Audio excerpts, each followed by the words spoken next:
Olá, eu sou o escritor Wisner Fraga. Seja bem-vindo ao Acontece nos Livros, a casa da literatura contemporânea.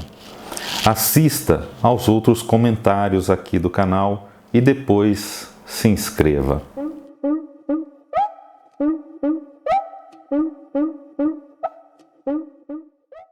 Irmão de Alma, este é o título do livro de Davi Diop, lançado pela editora Nós em 2020. Eu tenho aqui também a edição em francês das Editions du Seuil de 2018. Davi Diop é um escritor e professor francês. Ele nasceu em Paris, foi criado no Senegal. Após finalizar o ensino médio, com 18 anos de idade, ele retornou para a França. É autor do romance L'Attraction Universelle de 2012 e autor também de La Porte du Voyage sans Retour de 2021. Este livro publicado aqui no Brasil pela editora Nós, com o título A Porta da Viagem Sem Retorno. Este livro aqui, Irmão de Alma, foi publicado também em inglês com o título At Night All Blood is Black e foi vencedor do International Booker Prize. Frère d'âme, Irmão de Alma, foi finalista do prêmio Goncourt e de 9 outros prêmios literários na França. Eu vou começar aqui falando da tradução. A tradução foi feita por Raquel Camargo. Lembrando a você sempre que nós estamos lendo uma tradução, portanto, uma versão do romance original. Eu estou, então, comentando aqui, neste momento, uma tradução de um livro de Davi Diop. Sobre as escolhas da tradutora, ela preferiu uma abordagem, uma tradução mais literal, conservando os termos usados por Diop, as construções das frases, mantendo todo o lirismo e a potência narrativas presentes na obra original. Há notas de rodapé, onde é necessário, para que o leitor compreenda de forma mais completa aquilo que está lendo. A tradução é elegante, limpa, há poucas intervenções da tradutora e fica aquela sensação de estarmos lendo, de fato, uma obra de Davi Diop, o que é, na minha opinião, ideal para uma versão de qualquer livro. Este romance aqui, Irmão de Alma, é ambientado durante a Primeira Guerra Mundial e fala sobre a participação de um grupo de atiradores senegaleses que lutaram ao lado dos franceses contra os alemães.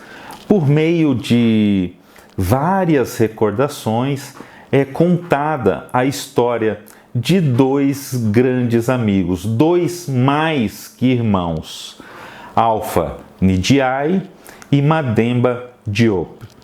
Um é o oposto do outro, um é fraco, enquanto o outro é forte. Um é culto, é estudado, enquanto o outro não.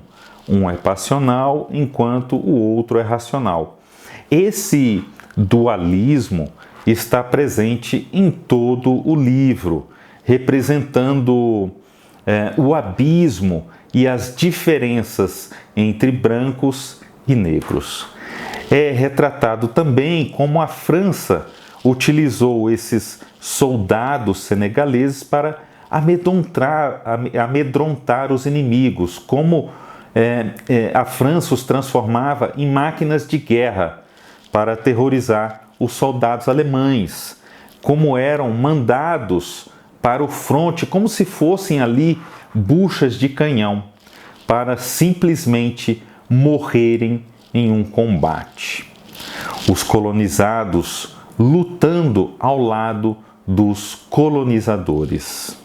É impressionante essa construção, essa narrativa. Logo nas primeiras páginas do livro, nós acompanhamos a morte de Mademba Diop e da covardia de Alfa diante de um pedido do amigo. A selvageria da guerra está explícita ali. As tripas de Mademba estão fora do corpo. Há pedaços delas pela terra, pelo corpo de Alfa, por todo lado. E Mademba pede a Alfa que termine logo com aquilo, que o mate. Mas Alfa não tem coragem. Aqui é realçada outra oposição. O que deveria estar do lado de dentro do corpo estava do lado de fora, ou seja, as tripas, tudo ali está invertido. Tudo está onde não deveria estar. Algo, então, está fora de controle e Alfa começa a ter noção disso. Aqui, nessa passagem inicial, também tem início uma segunda história que é retratada em todo o romance, a história do colonialismo, que é tão cara a David Diop. Os comandantes franceses tratam os senegaleses quase como animais irracionais. Por isso, as vidas destes soldados têm pouco valor se comparadas às vidas dos soldados franceses. Aos poucos, há uma escalada na violência. Alfa vai se tornando cada vez mais e mais selvagem, como queria inicialmente o comandante francês. Só que algo sai do controle. A violência fica extrema, a violência vai longe demais. Alfa chega a um ponto em que começa a assustar os seus próprios companheiros e se torna, a partir dali, indesejado no pelotão. Uma espécie de obsessão vai tomando conta de Alfa. Ele não consegue se esquecer da própria covardia de outros tempos. Ele não se esquece que devia ter matado o amigo irmão e quer reparar a qualquer custo este erro, eliminando os soldados inimigos, o mais que puder. Ainda que não compreenda a guerra, ainda que não entenda o que faz ali, lutando ao lado do seu opressor. É impressionante toda essa narrativa, toda essa construção do personagem Alfa. Alfa é um personagem que narra em primeira pessoa e denuncia de forma explícita o racismo, o preconceito, a exploração, representada ali pelo capitão francês Armand. Ao mesmo tempo, Alfa, em suas lembranças da infância e da adolescência, quando retrata a própria família, a cultura de seu povo, é muito condescendente com o machismo, com o patriarcalismo, com outras violências de sua gente. Alfa, aos poucos, vai percebendo ser vítima da opressão, ser vítima da violência de seus superiores ali na guerra, mas não consegue perceber que já foi também opressor em outros tempos. Não consegue se livrar da cultura de sua gente. O romance é narrado com muito lirismo. Algumas vezes, o narrador adota um tom de fábula, principalmente quando fala de sua cultura. A tradução consegue manter todo esse lirismo do texto original, Então eu parabenizo a Raquel Camargo por isso.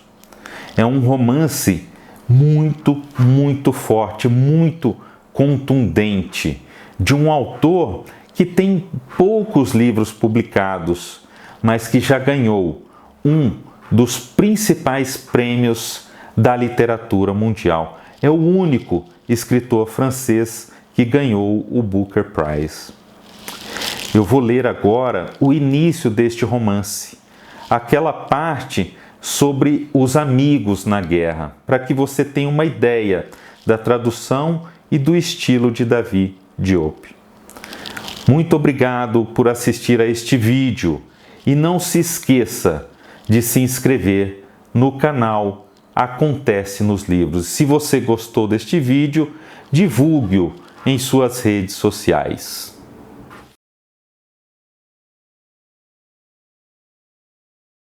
Ah, Mademba Diop, meu mais que irmão, levou muito tempo para morrer. Foi muito, muito difícil, não tinha fim. De manhã até de madrugada, até à noite, as tripas expostas, o lado de dentro do lado de fora, como um cordeiro despedaçado pelo açougueiro ritualístico após seu sacrifício. Ele, Mademba, ainda não estava morto quando já tinha o lado de dentro do corpo do lado de fora. Enquanto os outros tinham se refugiado nas feridas abertas da terra, que chamamos de trincheiras, eu permaneci perto de Mademba, deitado ao seu lado, minha mão direita em sua mão esquerda, olhando o céu azul frio cortado pelo metal. 3 vezes ele me pediu para matá-lo de vez. 3 vezes eu recusei. Foi antes de eu me autorizar a pensar tudo. Se naquele momento eu fosse quem sou hoje, o teria matado na primeira vez em que me pediu, sua cabeça voltada para mim, sua mão esquerda em minha mão direita. Pela verdade de Deus, se eu já tivesse me tornado este que sou agora, o teria degolado como carneiro de sacrifício por amizade. Mas pensei em meu velho pai, em minha mãe, na voz interior que ordena, e não soube cortar o arame farpado dos seus sofrimentos. Não fui humano com Mademba, meu mais que irmão, meu amigo de infância. Deixei o dever ditar minha escolha. Só tive em relação a ele maus pensamentos, pensamentos comandados pelo dever, pensamentos recomendados pelo respeito às leis humanas. E não fui humano. Pela verdade de Deus, eu deixei Mademba chorar como uma criança na 3ª vez em que ele me suplicava para matá-lo de vez, fazendo suas necessidades ali mesmo, a mão direita tateando a terra para reunir suas tripas espalhadas, pegajosas como cobras de água doce. Ele me disse, pela graça de Deus e pela graça do nosso grande Marabuto, se você é meu irmão Alfa, se você é de fato quem eu penso que é, me degole como carneiro de sacrifício. Não deixe o focinho da morte devorar meu corpo. Não me abandone em toda essa sujeira.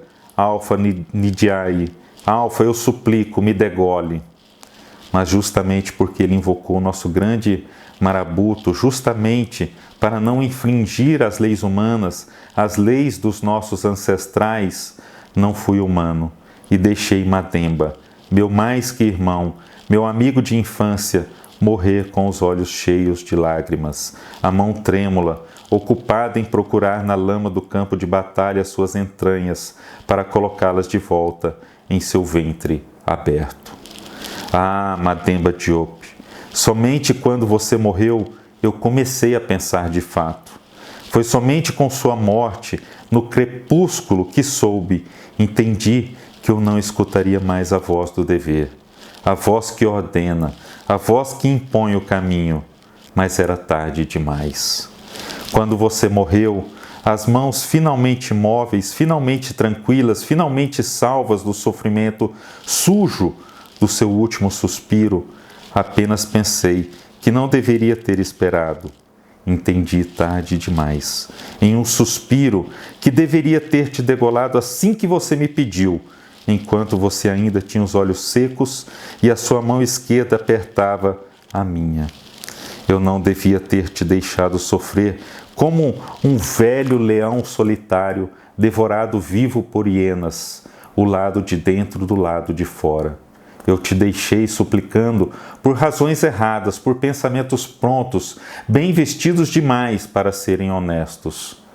Ah, Mademba, como me arrependi de não ter te matado na manhã do combate, enquanto você ainda me pedia gentilmente, amigavelmente, com um sorriso na voz. Te degolar naquele momento teria sido a última boa brincadeira que eu poderia ter feito com você na vida, uma forma de permanecermos amigos pela eternidade. Mas em vez de obedecer, eu te deixei morrer me insultando, chorando, babando, gritando, se borrando como uma criança enlouquecida. Em nome de não sei quais leis humanas, eu te abandonei à sua sorte miserável. Talvez para salvar a minha alma, talvez para permanecer aquele que as pessoas que me criaram queriam que eu fosse perante Deus e perante os homens. Mas perante você, Mademba, não fui capaz de ser um homem. Eu deixei você me amaldiçoar, meu amigo. Você, meu mais que irmão, te deixei gritar, blasfemar, porque eu ainda não sabia pensar por mim mesmo.